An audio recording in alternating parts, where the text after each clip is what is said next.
Hello everyone, आज हम study करेंगे अपना नेक्स्ट टेंस जिसका नाम है पास्ट कंटिन्यूअस टेंस। तो जैसा कि नाम से पता चल रहा है, ये टेंस पास्ट कंटिन्यूअस यानी पास्ट में किसी एक्शन का, किसी भी वर्ब का, किसी भी कार्य का कंटिन्यू स्थिति में पाया जाना ही पास्ट कंटिन्यूअस टेंस कहलाता है। हिंदी में यदि बात करें तो इन वाक्यों की जो पहचान होती है बेटा, वो होती है इन वाक्यों में क्रियाओं के बाद रहा था, रही थी, रहे थे, रहा, इस तरह के वर्ड यूज होते हैं। जैसे मैं न्यूज़पेपर पढ़ रहा था, आप मैदान में खेल रहे थे। इसमें जो इट मीन्स आपने देखा कि वर्क इसमें कंटिन्यू था। लेकिन एक बात ध्यान रखने की है बेटा कि जैसा कि हमने लिखा है कि work in process in past, वो जो वर्क का प्रोसेस होता है वो पास्ट में होता है बट नॉट नाउ, लेकिन वो वर्तमान में उसका कार्य चल नहीं रहा होता है। वो पास्ट में कंटिन्यू था लेकिन अब कंटिन्यू नहीं है। Is it clear? तो अब हम बात करते हैं सेंटेंस के स्ट्रक्चर की। इसके जो टेंस में जो स्ट्रक्चर होता है वो ये होता है बेटा कि सब्जेक्ट के बाद, इसमें सब्जेक्ट के बाद वॉज या वर्ब का हम यूज करते हैं, वॉज या वर्ब का हम यूज करते हैं, तथा वर्ब में इसके बाद आती है सीधे वर्ब में आ जाती है आईएनजी का यूज करते हैं, और उसके बाद आता है हमारा ऑब्जेक्ट। Is it clear? ये बात ध्यान रखने की, जहां भी कंटिन्यूअस टेंस की बात की जाएगी, चाहे प्रेजेंट का हो, पास्ट का हो या फ्यूचर का हो, वहां वर्ब में आईएनजी का आना कंपलसरी होता है। एग्जाम्पल की हम बात करते हैं। For example, he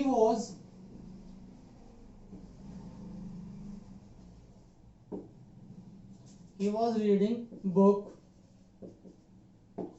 he was reading book, वह बुक यानी वो किताब पढ़ रहा था, उसका जो कार्य था वो पास्ट में चल रहा था, कंटिन्यू था। Is it clear? दे वर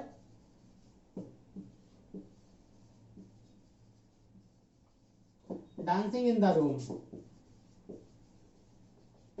वो रूम में डांस कर रहे थे। इट मीन उनका कार्य अब से कुछ समय पहले या कल या आपसे बहुत समय पहले कंटिन्यू था जब हमने उसको कार्य को देखा। तो वर्क की कंटिन्यूटी दो टेंस में पाई जाती है। अब क्वेश्चन आता है कि वॉज और वर्क का यूज कहाँ करते हैं। जितने भी हमारे सिंगुलर सब्जेक्ट होते हैं उनके साथ हम वॉज का यूज करते हैं, और जितने हमारे प्लूरल सब्जेक्ट होते हैं उनके साथ हम वर्क का यूज करते हैं।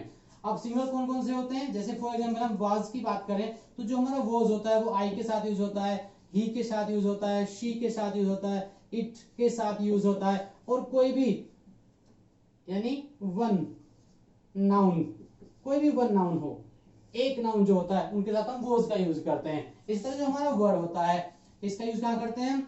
इसका यूज करते हैं दे के साथ, वी के साथ, यू के साथ, और मोर देन वन नाउन। यदि नाउन हमारा एक से ज्यादा है तो उनके साथ हम वर का यूज करते हैं। अब बात करते हैं सेंटेंस को नेगेटिव बनाने की। यदि सेंटेंस से नेगेटिव आ जाए तो नेगेटिव में क्या करते हैं, जो हमारी हेल्पिंग वो होती है वॉज या वर, इसके बाद हम नोट का यूज कर देते हैं। जैसे for example, the mother was not taking a rest, जो हमारी माता थी वो आराम नहीं कर रही थी। इट मीन्स क्या था, वो किसी और कार्य में बिजी थी लेकिन वो आराम नहीं कर रही थी। They were not talking in the class, वो क्लास में बातें नहीं कर रहे थे। Is it clear? यदि सेंटेंस को आपको इंटरोगेटिव बनाना हो, इस सेंटेंस को आपको इंटरोगेटिव बनाना हो, तो इंटरोगेटिव सेंटेंसेस हमारे दो प्रकार के होते हैं, आप जानते हैं। एक सेंटेंस हमारे वो होते हैं जो ऑप्शनल इंटरोगेटिव होते हैं, जिनको हमें यस या नो पर बेस आंसर देना होता है।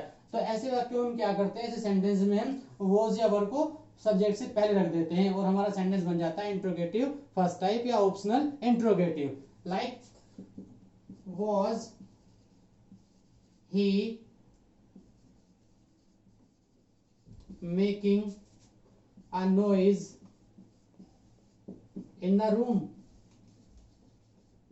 क्या वो रूम में आवाज कर रहा था? क्या वो रूम में आवाज कर रहा था? यदि वो कर रहा होगा तो यस कहेगा, नहीं कर रहा होगा तो नो कहेगा। तो ये हमारा जो ऑप्शन इंट्रोगेटिव होता है वो वर्ब की कंटिन्यूटी को शो करता है। इसमें हम हेल्पिंग वर्ब के रूप में वॉज या वर्ब को हम बाहर निकाल लेते हैं।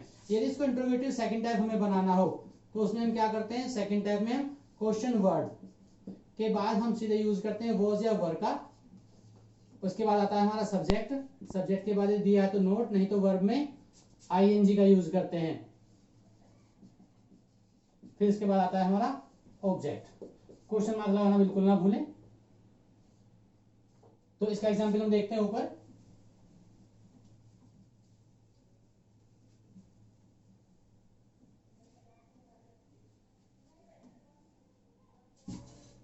एग्जाम्पल देखिए, क्वेश्चन वर्ड है हमारा